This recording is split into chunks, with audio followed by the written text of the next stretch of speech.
والله العظيم انه تكون بنتي الصغيره معي. للامانه انا مفتقديتها، يعني لحد لما رحت اشتري ترنجات بياع كان يحكي لي انت ليش يا اخي ماسكه ترنج صغير؟ كنت تعبانه بنتي اللي هي ما بتروحش من مره من بالي، الله يرحمها. صلاح هذا المبلغ وصلك من حبيبتي أم محمد. السلام عليكم ورحمة الله وبركاته. أسعد الله أوقاتكم بكل خير وكل سعادة وكل هنا لكل متابعين قناة يوميات وحكايات فلسطينية. أختكم أمريكان من شمال قطاع غزة، ورجعنا من جديد لنجبر خاطر أختنا وحبيبتنا وجارتنا الأخت الغالية أم صلاح أم الغلابة كما عهدتموها. اليوم جينا بفيديو جبر خاطر بسيط حتى نعوضها عن بعض ما عاشته وبعض الألم، نخفف عنها شوي، لأنه إحنا كلنا سند لبعض وكلنا إن شاء الله بنخفف عن بعض. من فك كربة عن أخيه المسلم من كرب يوم الدنيا فك الله عنه كربة من كرب يوم القيامة. احنا اليوم جينا نجبر خاطر أختنا أم صلاح، إن شاء الله ربنا يجبر خاطركم جميعا ويجبر خاطر كل حدا مكسور الخاطر. على العافية حبيبتي أم صلاح، كيف حالك؟ اهلا وسهلا حبيبتي امريكان، الله يسعدك، يسعد كل اوقاتك، يسعد الداعمين ويسعد وبرحب فيهم من كل قلبي. كيف حالكم؟ شو أخباركم؟ الحمد لله.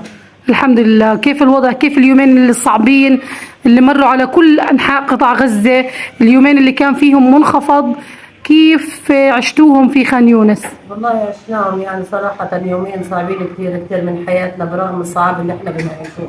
للأمانة لا في كان عندي شابك ولا عندي حرمات ولا عندي بطاطين ولا عندي أواعي أصلا شتوي لأولادي.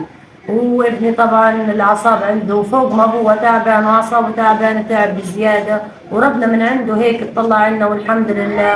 أنا صراحة بشكر كل الداعمين وكل اللي استقبلوا رسالتي بكل حب، والكل اللي اطلعوا لي ربنا يعطيهم ويرضيهم ويحقق لهم امانيهم ويعلي مراتبهم يا خاطرهم زي ما جبروا خاطر اولادي. اليوم لبستهم الحمد لله يعني بفضل رب العالمين ثم فضل الداعمين اللي هم استقبلوا رسالتي، استقبلوها بكل حب وحسوا اختهم صراحه كيف بتعاني، والحمد لله اليوم اولادي فرحانين. لبستهم كحل كريم، دفيت قلوبهم، يدفي قلوبكم يا رب، يدفي قلوبكم بالحب وراحه البال والسعاده والعلا المراتب يا الله من عنده يعلي مراتبكم ويحقق امانيكم.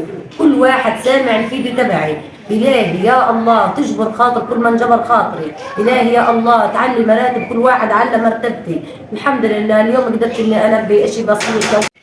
صراحة كمان أنا كان نفسي يعني الإشي الوحيد اللي أنا الحمد لله أول إشي الفضل الكبير لرب العالمين ثم لجماعتي والداعمين انهم قدروا يجبروا خاطري وقدروا انهم يشعروني بالفرحه. بس كان نفسي الله يرحمها الله يرحمها الله يرحمها الله يجبر خاطركم يا رب زي ما جبرتوا خاطر بنات وجبرتوا خاطر.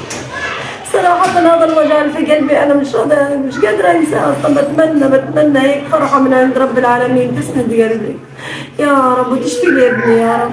اهم شيء تشفي لي ابني، والله ما بدي من الدنيا غير شفاء ابني والحمد لله على كل حال.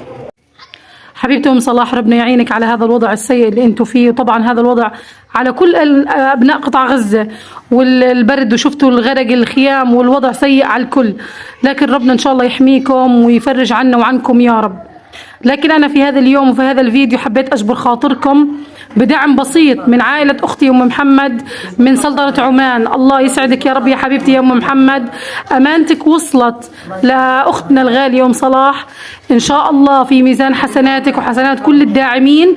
بارك الله فيك يا أختي يا أم محمد وجزاك الله كل خير. تفضلي حبيبتي أم صلاح، هذا المبلغ كل إشي بتحبوه كل إشي نفسكم فيه وإن شاء الله يا رب في ميزان. واجيب له ابني طلبات وابني مريض يعني والحمد لله.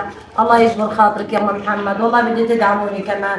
والله وضعي يعلم الله فيه، ابني يعني محتاج علاجات ومحتاج أواعي ومحتاج حرمات.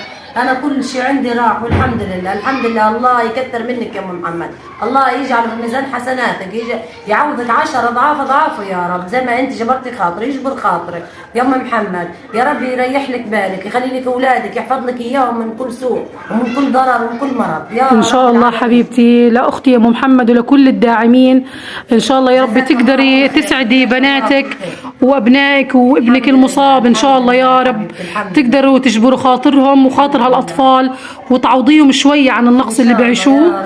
ان شاء الله يكون دائما لباسهم حلو ومرتبين والكل اشي موفر إلهم، لانه في ابناء إلنا من برا داعمين إخوة يا ما بنسونا. بارك الله فيهم وجزاهم الله وقفوا معايا كل خير. الله يوقف لكم اولاد الحلال، يجبر خاطركم، يعلي مراتبكم يا رب. كل من جبر خاطرهم صراحه من الغلابه. والله لسه ابني تعبان، والله لسه ابني مرمي على الفرش، محتاج دواء ومحتاج حرمات ومحتاج تغذيه. بالله عليكم تدعموني وتقفوا معايا. انا حبيبتكم من الغلابه اللي ما بنساكم من دعواتي الحلوه. الله يوقف لكم اولاد الحلال، يجبر خاطركم زي ما جبرتوا خاطري. الله يجعلها في ميزان حسناتك يا ام محمد. الله يجبر خاطرك، الله يعلي مراتبك، يشفي لك اولادك ويحفظ لك اياهم يا رب. يا رب باذن الله رب العالمين. ان شاء الله رح نكمل معاكم الفيديو يا رب للجمعة العائلية اللي صارت نموذج لقناة أم ركان. لازم نجبر كل عائلة ونجبر خاطرهم ونحسسهم إحنا بالجو العائلي اللي فقدينه. الحمد لله رب العالمين. بارك الله فيكم وجزاكم الله كل خير. جزاك الله كل خير يا أم ركان، وجزاك كل خير يا أم محمد. الله يعلي مراتبك ويجبر خاطرك زي ما جبرت خاطري. الله يجبر خاطرك زي ما جبرت خاطري يا أم محمد. الله يجعل دعواتي من نصيبك. الله إن شاء الله يا رب العالمين. وجهك يا رب يرزقك 10 أضعاف اللي بعتيه لابني. أنا فعلا محتاج وبدي كمان تدعموني بزيادة. والله ابني بده دواء كل يوم بده دواء وبده اهتمام وبده تغذية. طبعا للناس اللي بدها تشوف الفيديو يا جماعة وتعرف قصة أختنا من الغلابة، رح أنزل لكم الفيديو في صندوق الوصف للمناشدة الخاصة بالأخت أم صلاح. بارك الله فيكم وجزاكم الله كل خير. وهان كان يا جماعة على طلب حبيبتي أم صلاح، بتقول لي اشتقت لي إنك تطبخي لي وتبعتي لي زي ما كنتي في المدرسة. وعملنا هان طبيخ كفتي يا جماعة، أكيد حصور لكم إياه. وكانت أجواء عائلية بسيطة هيك، التمينا كلنا على سفرة عندنا يوم من أيام مدرسة الحناوي، وفرحنا الصغار وقعدنا وانبسطنا. الحمد لله رب العالمين. ربي يديم عليكم السعادة والهنا والرضا وعلى كل أبناء قطاع غزة. بتمنى منكم جميعا لايك وشير واشتراك في القناة فضلا وليس أمرا. بارك الله فيكم جميعا.